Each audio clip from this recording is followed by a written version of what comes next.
courtesy of Jeff Luca. The guys who send me these hold a special place in my heart.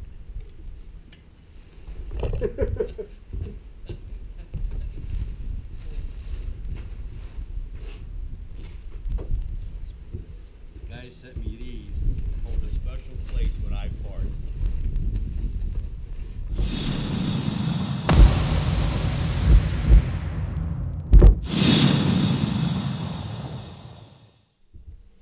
Okay, so I'm home from the trip that you just saw, some of the footage of the trip that myself, my buddy Bob, and Greg Barr took over the weekend to the Appalachian Trail. And at this point, I'm at home, right? I took a long 2.5 hour drive home.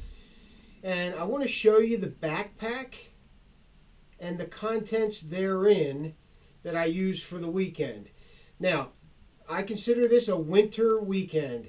It got down to almost 22 degrees last night, Saturday night.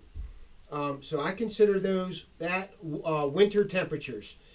What you're seeing right now, okay, is typically what I look like when I'm walking a mile, 2, 5, 10, whatever, on a backpacking trip.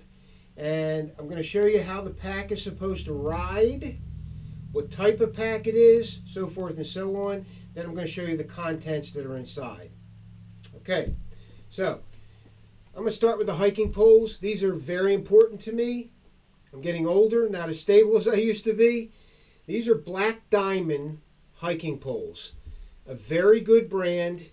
And I'm not going to, I don't even remember what model they are, but they cost me about $100, which is middle of the line for hiking poles. I like them because they have these fast locks on them, right? And they're strong fast locks. Some of them are not. You undo the lock and you can adjust the height of the trekking poles. Now, you can see it's black. It's a Black Diamond, right? I think they call it their fast lock system, something like that. So there they are. I like them adjustable so that I can set up tarps with them if I have to. Okay, so there's the hiking poles. These keep me stable on the trail as I'm walking, right? It does take practice to use these, but trust me, they're worth their weight in gold when you find out what they do for you, right? All right, so the backpack that I chose to use this weekend is called a Granite Gear Nimbus Ozone. This is the same pack that I did the last half of my thru hike on the Appalachian Trail back in 2008. It's that old and it's still going strong. That's why I still use it. It's considered an ultralight pack, but it has one thing that a lot of ultralights do not have, and that is a full, comfortable suspension to carry the weight. Most ultralight packs, because they don't have a full, comfortable, rock-solid suspension, will limit your weight up to, maybe 30 pounds, 35, 40 tops. This one will carry 55 or 60 pounds. I've had it in there, and it carries it just fine. So, having said that, I'm just going to do like a 360 and let you see the pack. The side pockets that are on it, they're not supposed to be there. However, I put them on there because I wanted a little bit more capacity in this pack for winter excursions. You usually don't see ultralight packs in the winter because usually they can't carry enough gear. This one can. All right, so I'm going to go around, turn around. This is exactly what it looks like while I'm hiking.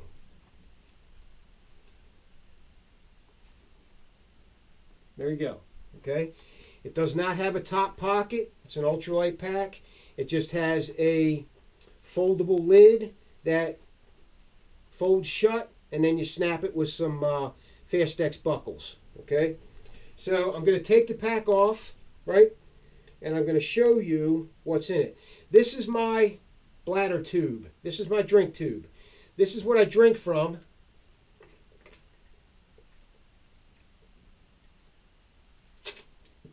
while I'm hiking. It's attached to a 2-liter bladder made by Platypus. I prefer Platypus because they're strong, extremely lightweight. I can put them in a bag. They're no muss, no fuss, and I like their drink tubes. They just work better for me. Okay? So Platypus is what I choose to drink from. Sometimes I'll take just the bladders without the tube if I'm like stationary camping and I really don't need it. Right? Okay. So let's take it off.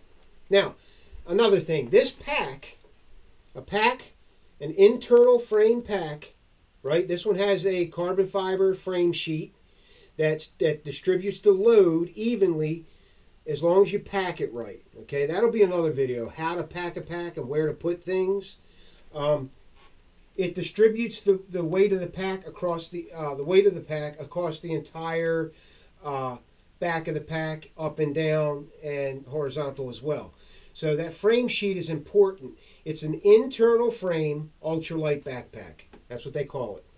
It is designed to ride on the top of your hips.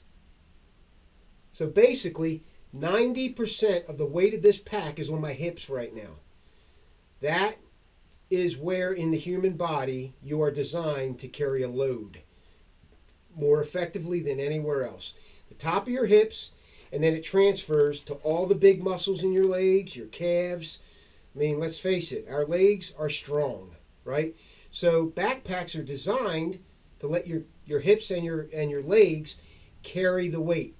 If you don't have a full suspension, like you got a rucksack, you're going to have a problem carrying it long distances with weight in it, 30, 40, 50 pounds. This pack right now weighs about 45 pounds. The entire thing, food, water, because I still have food and water in this thing, my pack, and all the gear that I have in it for winter pursuits. In the summer, you can get away with a 30-pound pack, you know, with everything. In the winter, you're going to carry heavier gear because it's colder and you need to stay warm. Food, too. You're going to carry more food. All right? So there it is. Let's take it off. First, I'm going to undo the sternum strap. This evenly distributes some of the weight across your chest and keeps it nice and stable. So I'm going to undo that. Then I'm going to undo the shoulder strap cinch buckles, right? Undo those. And you can see it's still sitting where it's supposed to, although it's away from my back right now. As soon as I pull these things forward and tighten up the straps, it's going to, you know, come closer to my back. These straps right here are called load lifters. This pulls the pack into your back to make it a nice compact carry and to keep the pack from swinging around. Okay, so I'm gonna release the pack weight from my hips, and you'll see it. It'll drop down a little bit. Okay, see what happened? Okay, so I'm gonna take the pack off, put my hand here. You want to support the weight of the pack when you take it off. You don't want any one strap or buckle to be taking all the weight of the pack. That's just, you know, good pack etiquette, taking care of your gear. And I slide it to the ground, okay? And then I let it sit there. I need something to put under it so it stays up. Okay, so let me adjust the camera and we'll see what's inside of it.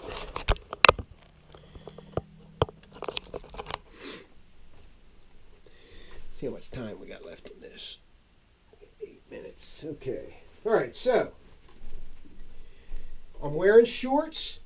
Sometimes in the winter I will wear shorts with long socks, right? These long socks, they keep my legs warm. I just like the freedom of shorts, you know, the freedom that it gives me. You know, I'm not, you know, being, you know, all tough and, yeah, I can wear shorts in the winter. I just prefer it sometimes. I handle the cold very well. I'm a big guy, you know, fairly muscular. Take this guy off. This is my brag rag, right? I'm walking, I'm sweating, and I'm wiping my face with this.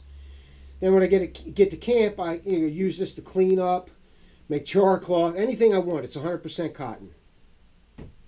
Let me take off this. I usually hike in this guy here. This is my Wandering Parsons anorak. It is fleece. I'm not a huge fan of heavy wool. This thing does me just fine in the winter. Okay, so let's open up the pack. You see how this thing is engineered. It doesn't have a top lid like a lot of packs do. Let me get a little closer to you guys.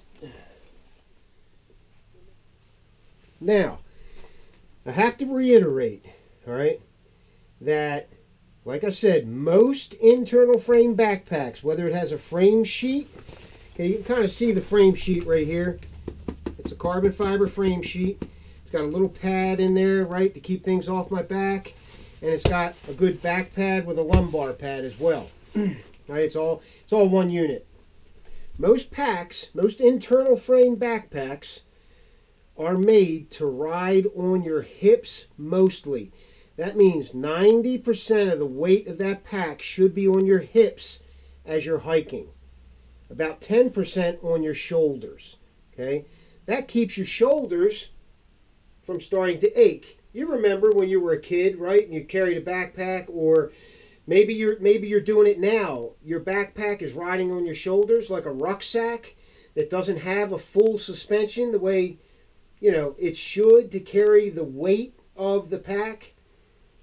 Your shoulders start to hurt after a while. You know, the first half a mile, you're fidgeting and squirming and your shoulders hurt.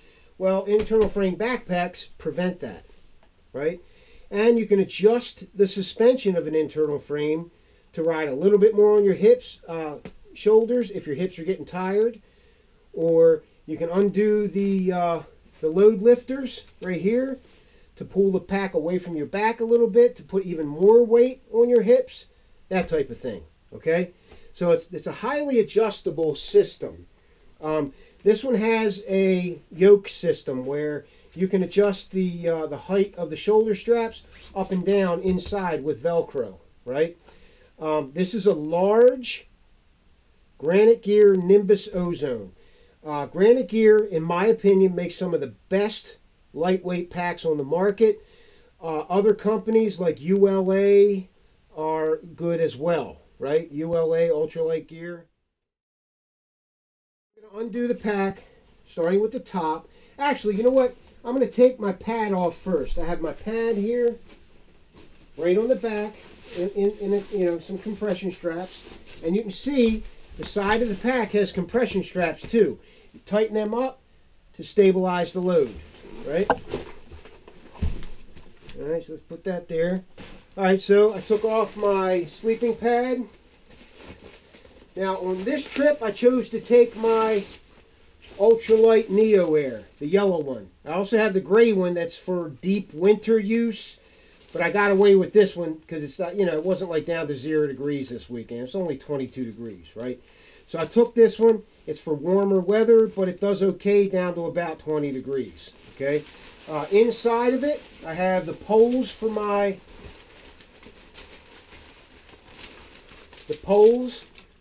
Hubba Hubba tent, right?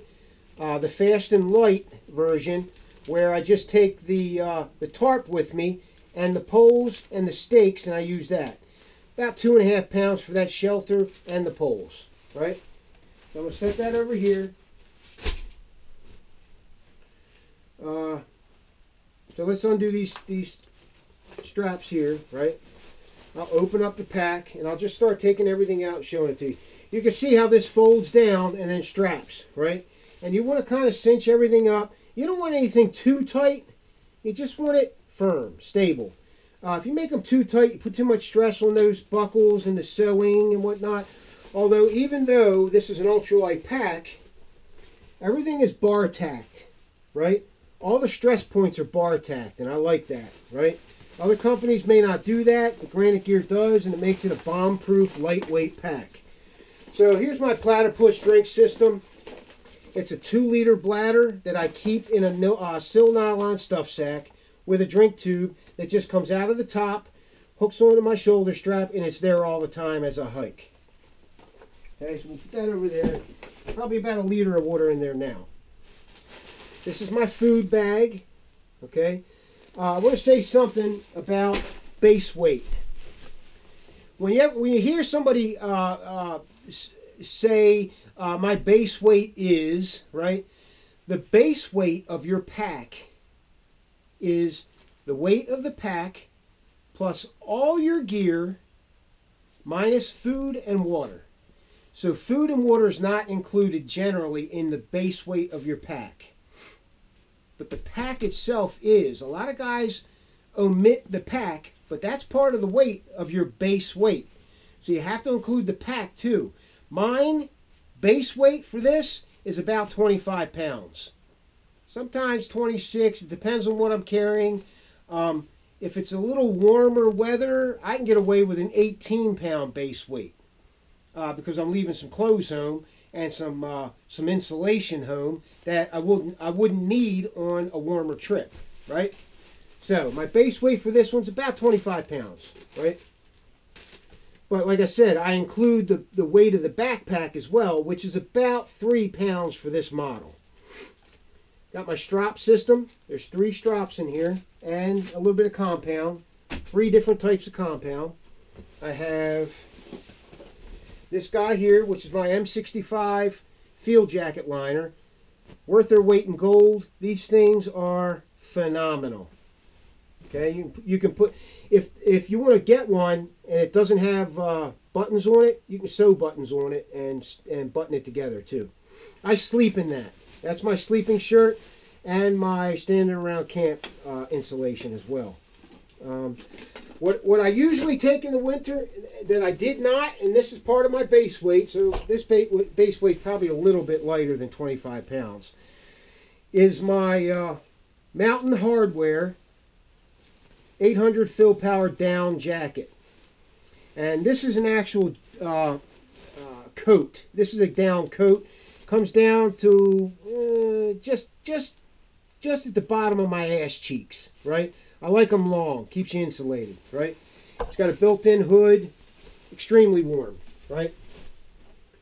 And the jacket itself, I don't know, 12 ounces, 13 ounces for the entire jacket.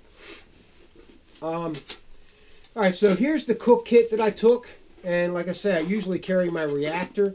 I did not on this trip because it's just warm enough that I can use alcohol without sleeping with it.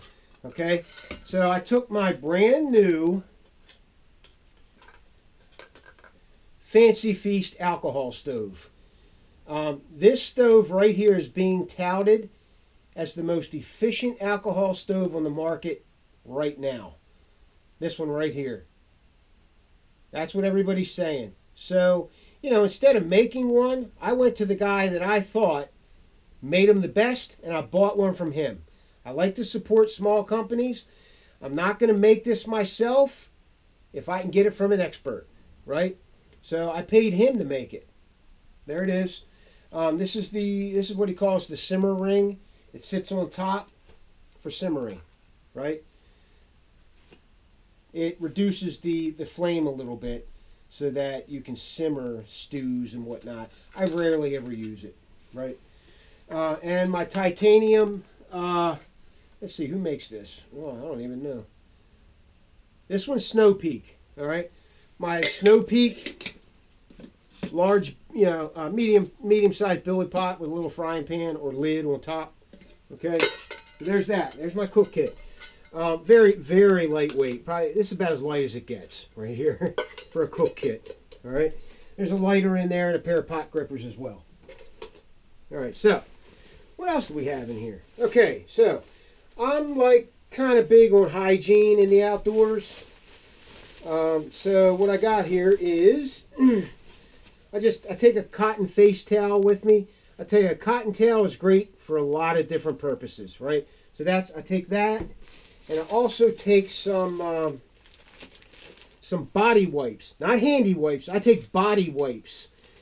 They're huge baby wipes. That's what they are. They're huge, right? They're designed to give bed baths in hospitals to do the entire body. These are great, man. These are great. I only use one, you know. I even save that one for doing dishes and stuff, right? Like a multi-purpose thing. So after I use it, I rinse it out, and I use it for dishes and whatnot. Yeah, I don't have a problem like wiping my ass with it and then and then rinsing it and doing my dishes. It's, you know, it's just part of living out in the bush, right? My gigantic tarp that Bob gets, these are back table covers for the operating room. It's great, medium weight plastic. They're not easy to tear, but they're still pretty lightweight, and it's huge. This thing, you can put 2 people on this, right? So there's that. I always take quite a few tarps with me. They're not heavy, and you can do a lot with them. This is my Hubba Hubba Fast and Light tarp, right? You guys have seen that. I set that up with the poles. Here is my windscreen for the stove. With alcohol stoves, you definitely have to use a windscreen, right? So there's that. I made that myself. Here's my sit pad. This is old molding foam for my Kydex sheath systems. Just a piece of foam that I keep near the back pad. This thing is invaluable in cold weather, right? So there's that. Let me pull out some side pocket stuff here. I got these side pockets. I got a ditty bag with my personal medication and you know, what's the stuff you add to food to make it taste good? Condiments, spices, stuff like that, right? Garlic. Red pepper, right? So there's one. These are Sea to Summit Sil nylon bags, real light. They come in a kit of 3 bags in one kit. A bigger bag that I call them ditty bags. All kinds of stuff in here, right? Sewing thread, some spices, a notebook and pen, earplugs in case I encounter a snorer out, you know, a guy that snores out there, like Bob snores a lot, right? My water purification, my Aquamira tab drops are in here, right? This is my alcohol in an MSR fuel bottle.